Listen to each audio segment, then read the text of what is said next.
तो आज का जो हमारा टॉपिक है वो टॉपिक जो है पेरीमीटर को लेकर के है। ठीक है, आज हम क्या पढ़ेंगे, पेरीमीटर क्या होता है। और खासकर जो हमारा आज का टॉपिक है ना पेरीमीटर में, वह स्क्वायर और रेक्टेंगल को लेकर के है कि दोनों में अलग अलग पेरीमीटर का फार्मूला लगता है। ठीक है, और दोनों को क्या हम एक ही जो है कंबाइन करके जो है ले सकते हैं क्या, मतलब रेक्टेंगल का स्क्वायर में या फिर स्क्वायर का रेक्टेंगल में फार्मूला लगाने से क्या आंसर आ जाएगा। हमको क्या करना है वही समझना है। तो सबसे पहले पेरीमीटर देख लेते हैं होता क्या है। पेरीमीटर का मतलब होता है सम ऑफ ऑल साइड। एक सिंपल सा डेफिनेशन है क्या, सम ऑफ ऑल द साइड।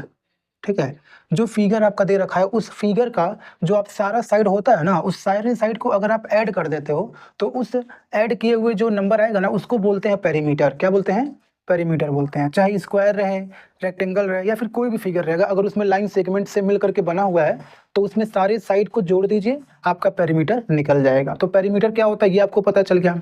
अब जो है स्क्वायर और रेक्टेंगल निकालने का दो फार्मूला होता है। स्क्वायर का निकालने का फार्मूला क्या होता है, पेरीमीटर 4 इंटू साइड।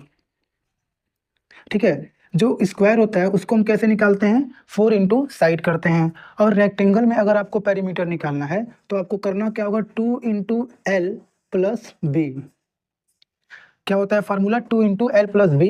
ये हमारा पेरीमीटर किसका निकल रहा है, आपका रेक्टेंगल का। किसका निकल रहा है, रेक्टेंगल का जो है हमारा पेरीमीटर निकल रहा है। तो अब जो है देखते हैं, थोड़ा इसको समझते हैं कि दोनों का अलग अलग क्यों है। तो पहले ये देख लेते हैं अलग क्यों है। अब देखिए जो स्क्वायर होता है, स्क्वायर में आपका मान लीजिए ये आपका साइड ए है। ठीक है, अगर ये आपका साइड ए है तो ये वाला भी आपका साइड ए होगा, ये भी आपका साइड ए होगा और ये भी आपका साइड ए होगा। कहने का मतलब सारा साइड क्या है, आपका सेम है। तो स्क्वायर में यही होता है कि ऑल साइड क्या होते हैं, इक्वल होते हैं। ऑल साइड इक्वल होते हैं। ठीक है, अब जब सारे साइड इक्वल रहेंगे तो हमें क्या करना है ना, सभी साइड को जोड़ेंगे। तो अगर आप सारे साइड को जोड़ते हो तो ए प्लस ए प्लस ए प्लस ए, ये 4 बार अगर आप ऐड करोगे तो ए प्लस ए प्लस ए प्लस ए कितना होगा, 4a हो जाएगा, है ना। और यही तो हमारा है ना पेरीमीटर का फॉर्मूला, 4 इंटू ए का मतलब आपका जो साइड दे रखा है, तो 4 इंटू ए हमारा क्या हो गया, स्क्वायर का पेरीमीटर हो जाएगा। इधर हमारा सारा साइड इक्वल होने की वजह से जो है डायरेक्ट क्या लिखा गया है, 4 इंटू साइड। अब आते हैं रेक्टेंगल में। अगर रेक्टेंगल में आप मान लीजिए इसको ए, ठीक है, तो आप इसको ए नहीं मानोगे क्योंकि रेक्टेंगल में क्या होता है कि आपको लेंथ दिया होता है, ठीक है, और एक आपका ब्रेथ दिया होता है। तो अगर मान लीजिए ये लेंथ हमारा बी है तो ये बी जो हमारा ब्रेथ है ये हमारा अलग हो सकता है, सेम भी हो सकता है, लेकिन रेक्टेंगल में यही प्रॉपर्टी होता है कि अपोजिट साइड इक्वल होते हैं, मतलब ये वाला जो है इसके बराबर होता है और ये वाला इसके बराबर होता है, और दोनों अलग अलग ज़्यादातर केस में दिया रहता है। तो इसलिए अगर मान लीजिए इधर हमारा जो ब्रेथ है ए दिया है और लेंथ हमारा बी दिया है, तो हम क्या करेंगे, चारों साइड को अगर जोड़ते हैं ये भी हमारा बी हो जाएगा और ये हमारा इसके अपोजिट है तो ए हो जाएगा। अगर सभी को जोड़ेंगे, अगर क्या करेंगे सभी को जोड़ेंगे तो क्या हो जाएगा, ए प्लस बी प्लस ए। ये पूरा हमने क्या किया, जोड़ दिया। अब इधर से आप ए को अगर कॉमन लोगे तो क्या हो जाएगा, 2a। इधर से बी कॉमन, क्या मतलब दोनों को जोड़ोगे तो, और बी को जोड़ेंगे तो क्या हो जाएगा, 2b। यहाँ से 2 और 2 कॉमन लेंगे तो क्या बचेगा, अंदर a प्लस बी बचेगा। ये हमारा क्या हो गया, यही 2 into L plus B. L मतलब ये लेंथ हो जाता है और बी मतलब हमारा ब्रेथ हो जाता है। तो आपका जो भी दिया रहेगा लेंथ और ब्रेथ, आप उसको क्या करोगे, ए और बी की जगह पे राइट करोगे। ठीक है, तो इस तरीके से क्या होता है, रेक्टेंगल का फार्मूला होता है और स्क्वायर का भी फार्मूला होता है आपका। अभी जो है इसमें क्या है ये देखना है कि क्या हम जो है स्क्वायर का फार्मूला यूज करके रेक्टेंगल, मतलब ये जो फार्मूला है इस पे रख करके कर लेंगे।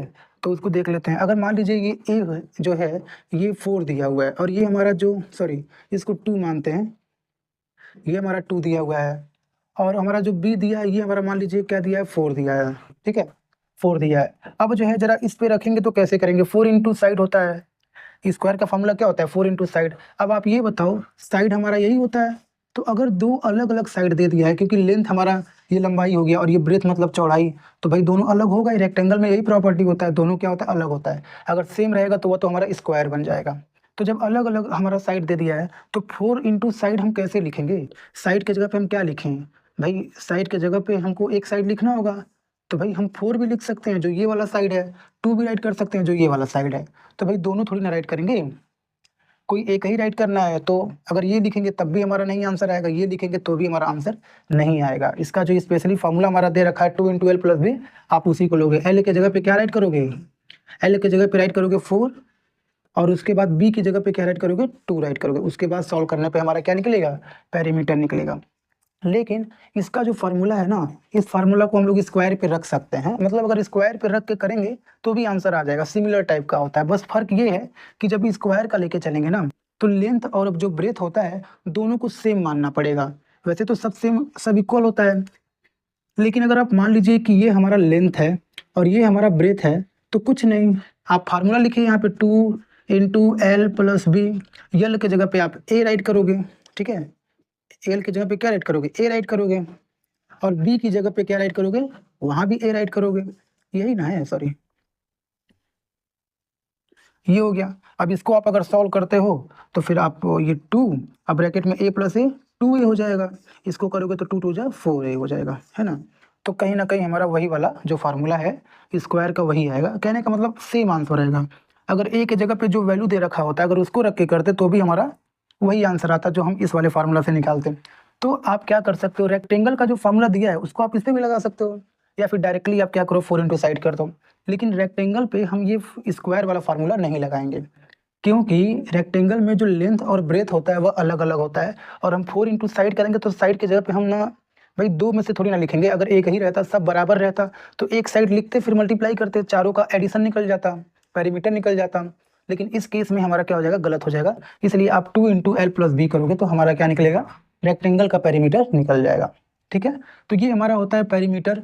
और मतलब पेरीमीटर क्या होता है और पेरीमीटर कैसे निकालते हैं ये भी आपका हो गया। और उम्मीद है कि आपको यह जो है पूरा बढ़िया से समझ में आया होगा। ठीक है।